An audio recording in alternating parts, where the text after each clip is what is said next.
Hey guys, I'm back once again to talk about some wrestling. This time, I'm going to mostly talk about WWE and their reliance on bringing people back from the past to gain some juice in their program. This time, it's goddamn Goldberg for like the third or fourth time. Now, the first Goldberg run in WWE was pretty bad, you know. You could tell that was politic to death, and Triple H didn't want someone to look better than he did or bigger, and it was a shit show, quite frankly. I mean, I was pretty much a Lapsed fan in 2003, not really paying a lot of attention, but I would like maybe watch the odd WrestleMania or Royal Rumble, or like see what's going on in Power Slam. And yeah, it just didn't go well at all, and it culminated in that match with Brock Lesnar at WrestleMania 20, which was fucking hilarious, let's face it. But yeah, and then he came back in 2016, and the way he carried himself and his promo and everything, it just went to show like how they build stars, and more their lack of like building stars, and you know, just relying on like one or two people at a time to be that level. Goldberg coming back, like giving quite a convincing promo and getting the reaction and everything. You know, it worked, I think. Okay, even though like he probably had no business coming back, but it worked. Unfortunately for Kevin Owens, he lost his title, and like Kevin Owens and Chris Jericho, like their storyline was the hottest thing in that time frame, and that got shafted over because of this, and that left to Jericho exiting the WWE a few years later. But you know, Goldberg came back, he'd squashed Brock Lesnar in a minute, and it was like quite something at the time. You know, my friend went to that show in Canada and he was disappointed. But, you know, and then it led to their match at WrestleMania, and that was pretty good. It was a good like speed run, hoss fight, 5-6 minute kind of thing, and it worked. Now that's where Goldberg should have just fucking ended it right then. Right there, you know. We'd see him the odd like few times. You know, notoriously, the Saudi show against Undertaker. Scary shit. Horrible. Like, I mean, like, yes, there's probably a bit of intrigue to like older fans. What would Goldberg versus Undertaker look like? Maybe if that happened like 10, 15 years earlier, it could work out, but not in 2017. And then he'd keep coming back, you know, he'd go against like Lashley and Drew and stuff. And like, they weren't piss poor matches, but we didn't need them, you know. And now he's going against Gunther. And apparently this is going to be it for Goldberg, apparently. But they're fucking desperate, man, aren't they? They're desperate to get some juice into their show. The John Cena heel run has just not been on fire like it should be. Started off incredibly, I thought, you know. And I'm someone that doesn't really enjoy a lot of WWE these days. But that first angle at Elimination Chamber, it did start off incredibly. And people jumped the gun a bit, like comparing it to Hogan back in the day, but like Hogan with the NWO, he was active then, and like it was an ongoing thing, you know, and it was a real legit shock.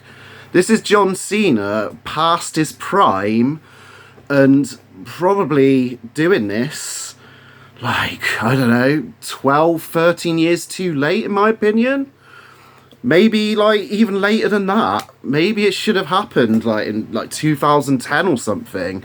I think you could have got a lot more juice out of Cena turning heel around that era, rather than like keeping on, because Cena was still very much on top around then.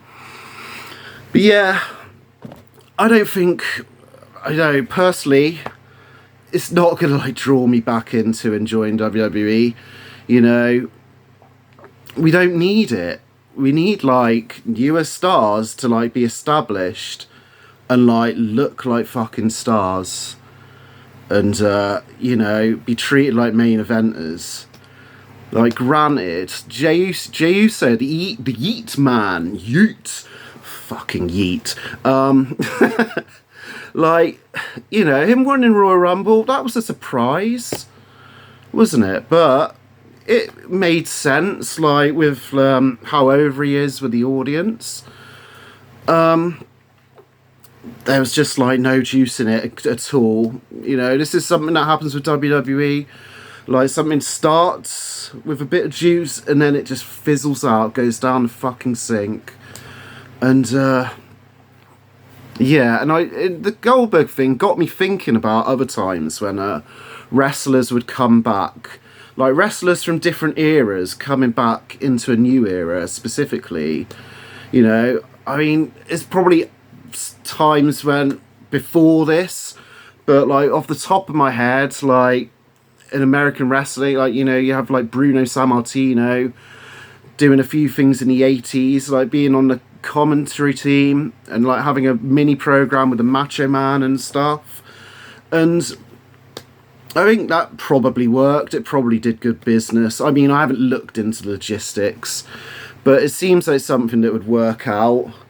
And from there, oh, well, I mean, you'd have, like, Bob Backlund in there from 1993, and he seemed very out of place, and, like, you know, WWF in 1993 till, I don't know, 97, a bit lost. But I mean, I say that even with, like, two of my favourites ever, Brett and Shawn, like, putting on some good stuff, and, like, me being a big fan of them, I am.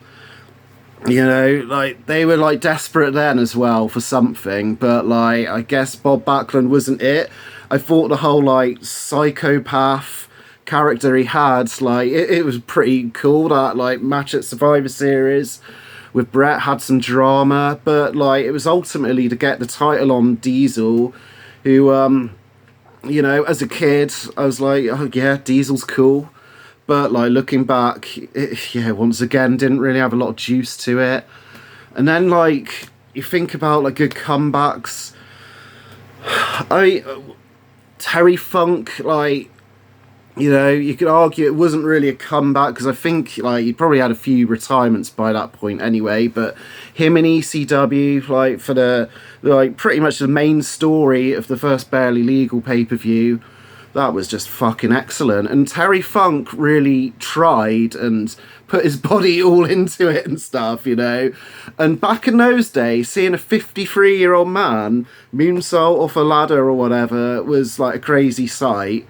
I guess it still happens now a bit, but it's weird to think that, like, Chris Jericho's, like, older than he was then, and Jericho's still kind of wrestling and stuff.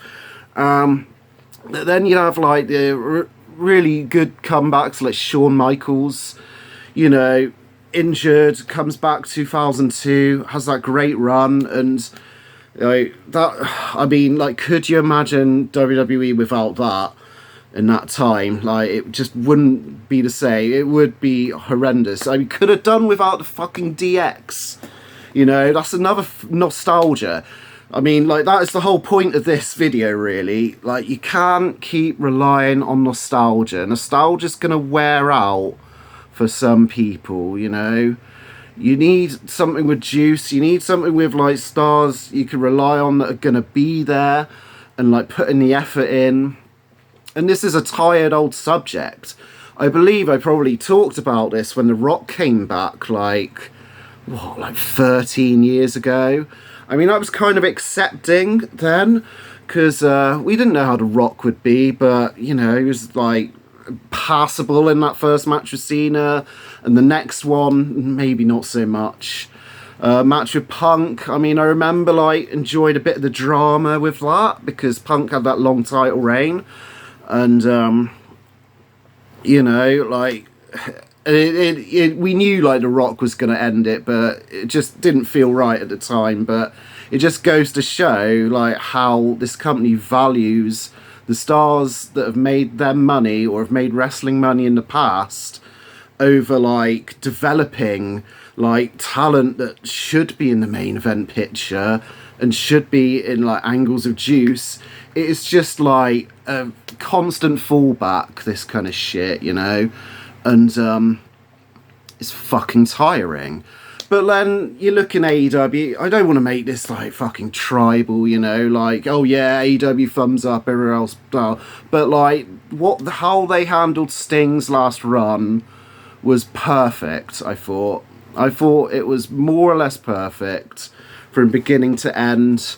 Have him in tag matches, have him in, it's like a side attraction piece. I mean, not side attraction, but you know what I mean, like, not clogging up like the main event scene and the people that needed to elevate. But I mean, you could argue that maybe the Young Bucks should have like beat them in him and Darby in that last match, and like it would have got a significant amount of heel heat and got that stupid like Succession kind of gimmick elite thing. I mean, that was like a main event like storyline that was bungled by AEW. But fuck, man, I don't know. I do like seeing wrestlers come back. Bryan Danielson coming back, awesome. His WrestleMania comeback at WrestleMania 34, that's so fucking disappointing. With all, he'd be on the apron, it would just be like Shane McMahon doing his weak ass fucking punches, like Sami Zayn and Kevin Owens, and that was like a big disappointment. But there was like maybe a few bits in that like last section of his WWE run. Not a lot that I can remember off the top of my head, but like him coming to AEW and wrestling how he wants to wrestle, that's what you wanted, you know. And obviously Nigel McGuinness, his last few appearances, so cool to see him. Maybe not so much that match with FTR. It went too long, guys, didn't it? Come on. But yeah, you know, like Ricky Steamboat when he came back for that match with Jericho in 2009, that was awesome. I loved seeing that. I just thought he like really delivered. Ric Flair's last match, no fucking thank you. Anyway, just a little ramble about stars coming back and wrestling comebacks.